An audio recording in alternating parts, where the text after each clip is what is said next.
Bonjour, dans le cadre de cette vidéo numéro 4, nous allons aborder le sujet des cotisations dont devront s'acquitter les agents et leurs ayants droit. Premièrement, la cotisation des agents, puis celle des ayants droit, et enfin la cotisation, les modalités de paiement de la cotisation. Pour les cotisations des agents, nous allons raisonner en cotisation d'équilibre. Qu'est-ce que la cotisation d'équilibre? La cotisation d'équilibre est une cotisation en euros qui a été calculée pour l'ensemble de la population à couvrir du ministère, appliquée au panier de soins. C'est-à-dire que pour le panier de soins donné, MGEN a calculé une cotisation en euros qui va servir de base au calcul des différentes parts de cotisation. Vous observez que la cotisation d'équilibre est répartie en 3 parts. D'une part, 50% de cette cotisation d'équilibre qui est prise en charge par l'employeur.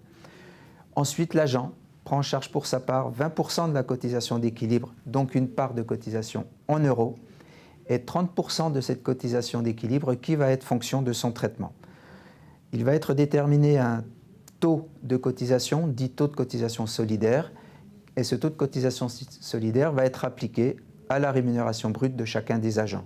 Au global, nous allons reconstituer la cotisation d'équilibre sur l'ensemble de la population. Donc chaque agent va s'acquitter d'une cotisation légèrement différente puisqu'elle est fonction du traitement de chacun. Le traitement pris en compte pour cotiser étant toutefois limité au plafond mensuel de la sécurité sociale, donc 3 925 € pour 2025. À cette cotisation d'équilibre va s'ajouter des cotisations d'équilibre à charge de l'agent, va s'ajouter des cotisations en euros au titre de 2 fonds qui sont fixés réglementairement. Le premier fonds, un fonds d'aide aux retraités qui permet d'aider les retraités aux plus faibles rémunérations à payer leurs cotisations pour rejoindre le dispositif. Et le second fonds, un fonds d'accompagnement social qui va permettre aux agents de bénéficier de mesures d'accompagnement social en lien avec des dépenses de santé par exemple. Donc des cotisations au titre de ces 2 fonds à la charge exclusive des agents. Et les 2 membres du couple, agents du ministère, vous devez souscrire chacun séparément pour bénéficier du panier de soins et bénéficier ainsi de la participation de votre employeur. Si vous avez des enfants, vous pouvez les inscrire indifféremment sous le couvert de l'un ou de l'autre. Les ayants droit peuvent souscrire à la même garantie que celle de l'agent au titre du panier de soins ou aux garanties optionnelles. Vous voyez que les garanties des ayants droit, par exemple du conjoint, sont limitées à 110% de celles de l'agent. C'est fixé contractuellement par les textes. Ce sont des principes de solidarité qui sont intégrés dans la cotisation d'équilibre. Les ayants droit peuvent également souscrire à des garanties optionnelles, donc les 2 options qui sont proposées avec des cotisations qui sont également dans la même proportion que celles de l'agent, les cotisations pour les options étant identiques à celles de l'agent. Les cotisations des ayants droit au titre du panier de soins et des cotisations ne sont pas assorties d'aide de l'employeur. L'employeur ne participe pas au paiement des cotisations. La cotisation des enfants de moins de 21 ans est limitée aux 2 premiers enfants. Le 3e enfant et suivant ne sont pas payants, sont considérés en gratuité. Là encore, c'est une solidarité forte pour les familles les plus nombreuses.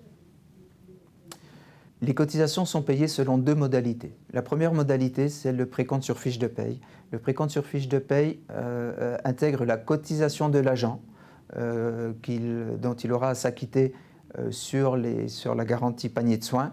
Elle intègre également la participation de l'employeur et le versement de l'employeur au titre de la souscription de l'option par l'agent. Donc une partie visible précomptée sur la fiche de paye et une autre partie qui est prélevée sur le compte bancaire de l'agent ou du conjoint, qui intègre toutes les adhésions dites facultatives, à savoir les garanties panier de soins pour les ayants droit, la souscription des options pour les ayants droit et pour l'agent. Voilà. Et l'agent recevra un échéancier qui reprend l'intégralité des prélèvements bancaires dont il aura à assumer la charge.